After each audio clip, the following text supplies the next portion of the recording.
Bonjour Monsieur Becker, vous êtes artisan bourrelier. Merci pour l'accueil dans votre atelier ici à Limbourg. On profite d'avoir un collier juste devant vous pour vous demander qu'est-ce qu'il faut regarder quand on met un collier sur le cou du cheval pour voir s'il est à la bonne taille. Vaste question, vous allez me dire.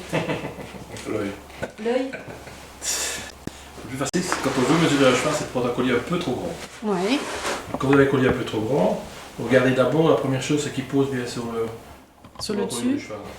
Parce que si vous mettez un collier trop petit, vous pouvez avoir un collier qui est à la très bonne mesure en hauteur, mais s'il est trop étroit ici ou au crochet, ben vous avez le problème qu'il ne pose pas là, donc vous avez peut-être 5 cm de jeu. Si vous voulez mesurer un cheval, première chose, mettre le collier sur le cheval, regardez qu'il soit au bon endroit, qu'il pose bien sur le cheval, et puis tout autour, il faut avoir très difficile de passer sa main.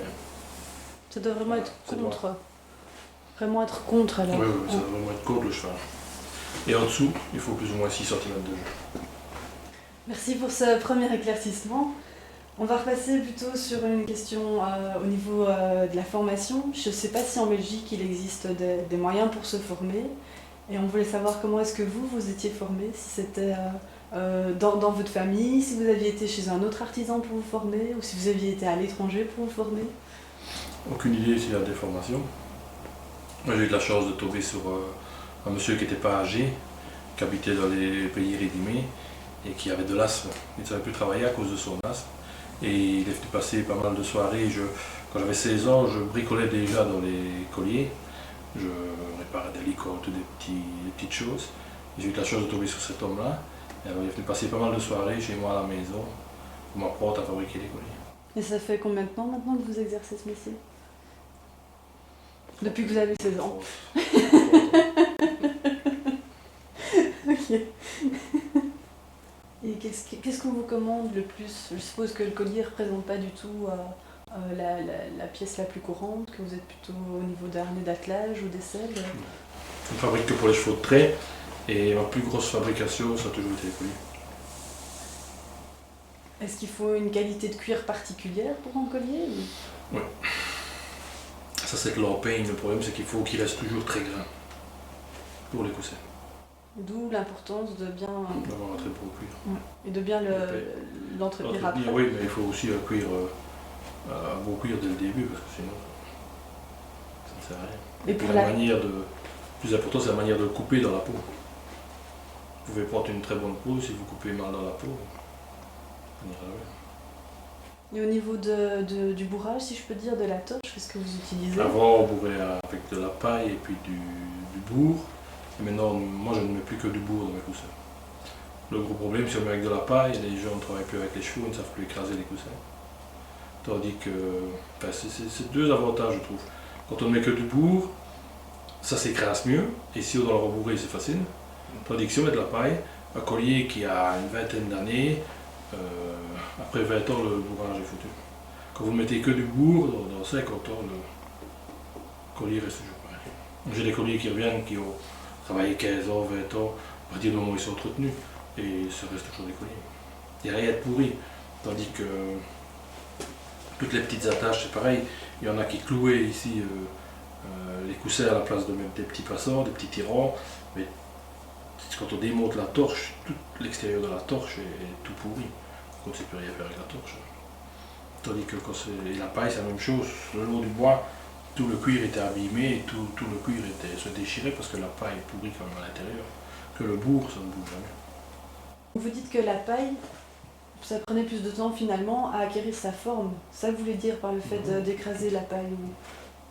Qu'est-ce que vous voulez dire par là? La paille, ça ne met pas vraiment plus de temps de faire un bourrage en paille qu'au bourrage en crin. Non, je veux dire de la manière dont le cheval travaille pour acquérir... pour s'écraser. Oui. Ça mettait plus de temps pour s'écraser, oui, les torches sont beaucoup plus... On devait, quand on mettait de la paille, on mettait dans les colliers, on mettait des tirants en plus, pour être sûr que ça s'écrase correctement, pour que le coussin s'écrase bien à l'extérieur. Quand on mettait de la paille, on mettait un fer ici le long du coussin, et on mettait des tirants, 3 tirants ou 4 tirants, ça dépend de la grandeur du collier, au milieu du bourrage, pour déjà écraser une partie du collier. Oui, c'était vraiment une structure différente aussi au départ. C'est la seule chose qui changeait, parce que sinon les chevaux, très difficile d'écraser des colliers en paille. Quand vous regardez tout vieux collier, il y a des fois des tiroirs aussi, au milieu du bourrage. Et c'était déjà pour tenir tout. Et est-ce qu'un collier, c'est vraiment pour un cheval une fois qu'il s'est fait à son cou, ou bien c'est pas nécessaire? Je veux dire, on peut, si le cheval a plus ou moins la même physionomie, changer de collier par cheval sans trop... Des chevaux qui roulent sur plusieurs chevaux, des colliers qui roulent sur plusieurs chevaux, hein. Mais c'est pas comme un poitrail. Je veux dire, un collier de 60, 61 ou 59, ça va.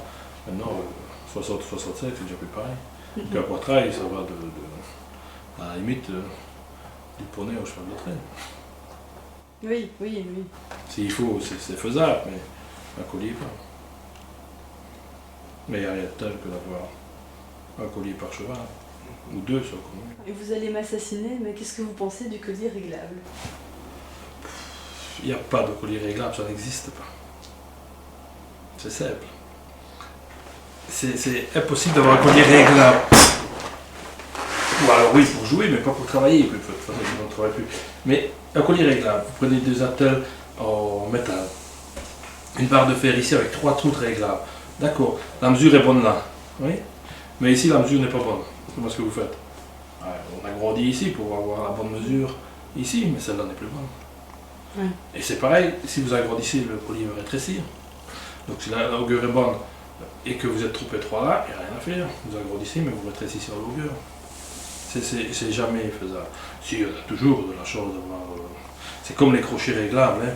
Quand les gens mettent des crochets réglables, le nombre de gens qui m'ont dit on veut des crochets réglables, et le nombre de fois où j'ai été chercher le crochet et que le crochet n'a jamais bougé de sa vie.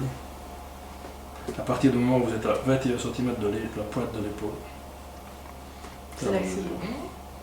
Le crochet, 21 cm de la pointe de l'épaule. Ça ne bouge pas. Puis il faut regarder que le collier soit ne bascule pas vers la tête du cheval. S'il bascule vers la tête du cheval, c'est que le crochet est trop bas. Et si le collier remonte en tirant, c'est que le crochet est trop haut. Ça peut arriver quand les choses. Normalement, quand vous êtes à plus ou moins 21 cm de l'épaule du cheval, la pointe de l'épaule du cheval, c'est bon. Et du bas du collier, enfin du milieu du collier, jusqu'au crochet, ça dépend, il y a de 27 à 29 cm. C'est de nouveau pareil, ça dépend de la grandeur du collier. On peut aller jusque 30, mais c'est vraiment exceptionnel. Quand on a 30 cm de là,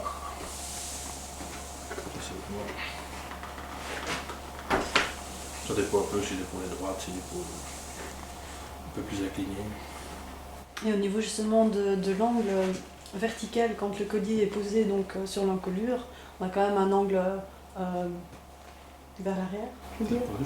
C'est devant le cheval. Tant que c'est bien posé sur le dessus et que ça ne bouge pas quand ça tire. Il faut que quand il tire, ce point-là ne baisse pas ou ne lève pas. Et ici, pareil, il faut que ça reste sur le cheval. Si ça part en avant, c'est que les crochets sont mal mis, si ça part en arrière. Merci pour tous ces éclairements. J'ai encore une dernière question parce que on parle donc ainsi autour d'un collier, mais c'est quand même un sacré travail. Je veux dire, ça ne se fait pas en 2 temps, 3 mouvements. Pour vraiment faire un collier de A à Z, donc en incluant la préparation des bois, la préparation du cuir, combien de temps ça peut mettre? 12 heures. 12 heures. Ouais. Ça c'est quand on rassemble toutes les étapes alors. On ne sait pas le faire en un jour, hein. Il faut 3 jours pour faire un collier. 3 ou 4 jours, ça dépend un peu. Mais il faut 12 heures en tout. Plus j'imagine les temps de séchage, parce que bon, la bourre, vous la mettez sur un... Sur les presses. Comment vous appelez ça? Sur les presses. Sur les presses, et elle doit rester combien de temps en place alors? Non, ça dépend du temps, mais entre à peu près 2 jours. 2 jours quand on fait la torche, et puis moi je les remets toujours 1 jour ou 2 après, une fois qu'ils sont finis. Une dernière question, c'est quoi votre spécialité à vous? La marque, oui, la fabrique Becker, c'est quoi la marque de fabrique? C'est d'essayer d'avoir copié le beau sur beaucoup de vieux bourreliers et d'avoir laissé le mauvais. Ben voilà, on terminera sur ce bon mot de la fin alors. Encore merci pour votre accueil et j'espère avec plaisir pouvoir encore revenir vous poser d'autres questions. Merci. Oui.